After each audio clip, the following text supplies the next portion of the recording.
ولې تاسو خرڅولې دا خپلې لور؟ زما نه ده خرڅه کړې لور څو خرڅی بیا دا یوه خور مې لور مې وه زوروره وه پیسې ترې هغې اخېستې ما نه دي اخېستې ما لیدلې مې نه دي. ګرانو کتونکو ایلاب خان شیرپو ویلفیر فاونډیشن د خپل وس مطابق د دغه تورسرو سره د دغه بېوسو سره د دغه بېسرې خلکو سره تعاون کوي، مدد کوي، دغه درد ته راځي د پښتونخوا د لرې برې نه. دا زنانه چې کومه زموږ په دغه څنګ کې موجوده ده سره د خپل درې ګلالي بچو سره ښکلې بچي یې دي، خپلې خور خرڅه کړې وه او د 80 کالو سړي له یې ورکړې وه. ډېر سخت ژوند چې کوم دی نو د دې تېر شوی دی. دې څه موده مخکې مونږ ویډیو کړې وه خو هغې کې موبایل نمبر هم نو او داسې څه خلکو څه تعاون هم ونه کړ. دا ورسره مور هم ده، د مور خپو لاندې وي جنتي، نن هغه مور هم در په در خورې په سر ده. او د دې زنانه سودابازي چې کومه ده نو هغه خپلې خور کړې وه. نن یې ځای نشته. هغه ځل چې راغلې وه ټیک ټاک به و چې راغلې ده په ډانګورۍ راغله بلکې پالج وښلې ده او بالکل ګرځېدی نشي. زمونږ په دې اسپي دفترو شاته مدرسه ده. ډېر خلک هغه مدرسې اورېدلي دي چې دا خرڅوي او دا دي او دغه دي. هغې خلکو ته زه دا وایم چې دا د الله کور دی او دا د خلکو په چاندو جوړ شوی دی او دې مدرسه کې چې دا څوک یا اخلي هم زیاتې کوي یا څوک خرڅوي هم زیاتې کوي. مونږ خو چونکې په خپلو مصروفیاتو کې ډېر زیات بوخت یو. اخوا ته ځو نو دا 2 کاله شونې ورغلې هغې سره کوارټر هم دی هغې کې هم خلک ژوند کوي. په دې 3-4 کالو کې مونږ چانه نه کري اخیستې ده او نه هم ترې طلب کړی دی. دا زنانه چې کوم دی نو کوشش به کوو چې هلته کې یو کوارټر کې ور واچو. نو دغه ویډیو سره شیر کړئ چې یو خو وایي خلکو ته دا پته ولګي چې زی یو ویړیا څیز ورته میلاویږي نو دا ویړیا نه دی، دا د الله کور دی او دا د دغه علاقې کې یتیم خانه ده، دغه علاقه کې سکول دی، دغه علاقه کې چې کوم دی مدرسه ده او دا د ایلاب خان شیرپو فاونډیشن مرهون منت دی چې په هغې خلکو اعتماد کړی دی. دغه خبره مې ضروري کوله.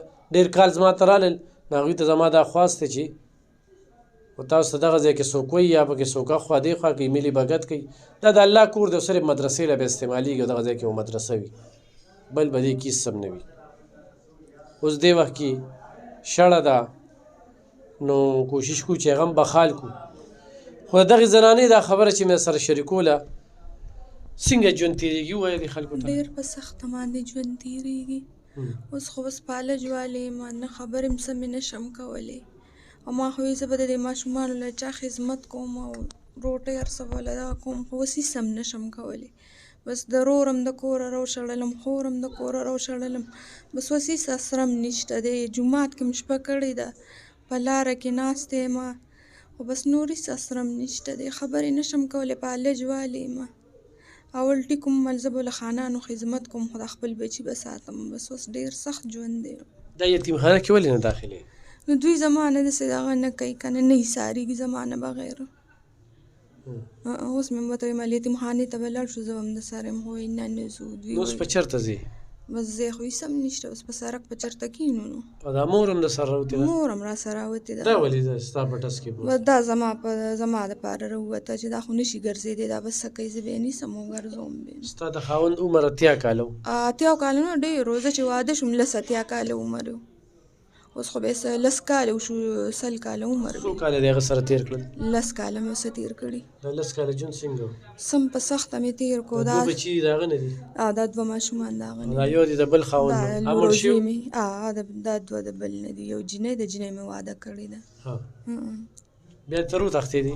زه ته بیا داسې راووتم ویې والم دا سر خو مې د هغې د وجې خراب دی په دې غوږ ایښتي ومه په خښته باندې وینه مې په دې غوږ راووتله. د هغې نه پس بیا تپوس نه یې شوي؟ نه بس تپوس نه کوي که کوي هم نو وایي داسې چل دی ولو به دی او داسې به کوو سم دغه راله نه کوي. مورې دا ولې تاسو خرڅولې دا خپلې لور؟ زما نه ده خرڅه کړې لور څو خرڅی بیا دا یوه خور مې لور مې وه زوروره وه پیسې ترې هغې اخېستې ما نه دي اخېستې ما لیدلې مې نه دي. ما هېڅ نه دي لیدلي. شوګر مې دی ناجوړی یم دې خوا مې بل شان دې کار کوي. اوس تاسو ژوند څنګه دی؟ هېڅ نشته دی کله یو ځای کې کله بل ځای کې.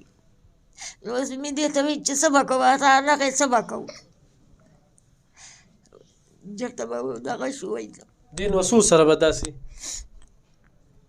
څه وکړمه زویه دیو سره راوتې یم او په یم پسې که نه زویه ستاسو خپل ځای نشته نه نه خپل ځای هم نشته اوس په دې نه پس چېرته ځې نه چېرته به لاړ شو کله یو حضور کره نوڅۍ کره کله بلې نوڅۍ کره او چې دی نه زوم مې چې دی نه زوم مې وایي چې ځئ وځئ لور مې مړه ده مشره لور مې مړه ده نو هغه خلک وایي چې لور دې مړه ده دې سره څه کوي چې ته کوي بلکل هغې سره د حق نه جوړېږي بله خبره دا ده کتونکو یو سړی خپل کور وساتي او که نه دوی وساتي 4 کسان دي ډېره زیاته ګرانه ده دا ژوند ډېر ګران دی ګرانو کتونکو د دوی د موبایل نمبر دی 0342 9726 703 ستاسو د وړاندې دي امداد له راغلي دي بې ځایه تنګوی مو بیماره د پالج وښلې ده په دغه ډانګورۍ باندې دغه ژوند چې کوم دی نو هغه تېروي دا واله د